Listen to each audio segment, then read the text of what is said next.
வணக்கம். ஜிகேஎஸ்வி ரவிச்சந்திரன். இன்னைக்கு பார்க்க போகிறது ஒரு மேனேஜ்மெண்ட் பிரின்சிபிள்ஸ் பரிட்டோ லா 20:80. இந்த உலகத்தில் சக்ஸஸ் ஆன எத்தனை பேருமே 80% அவங்க தோற்று போனது, 20% அவங்க ஜெயிச்சது. அந்த 80% தோற்று போனதை அவங்க நெகட்டிவாக பார்க்கல.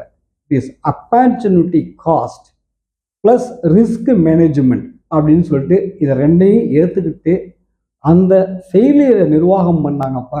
அதனால கிடைச்ச ரிசல்ட் 20% சக்ஸஸ். 80% தோல்வியை கிரேட்டாக பார்க்கக்கூடாது.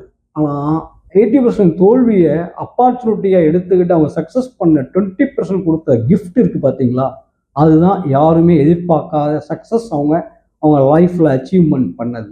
அதனால் ரிஸ்க், ஆப்பர்ச்சுனிட்டி இது ரெண்டையும் நீங்கள் புரிஞ்சுக்கிட்டு நீங்கள் வாழ்க்கையில் முன்னுக்கு வரணுமே தவிர நெகட்டிவ்ஸாக பார்க்கக்கூடாது.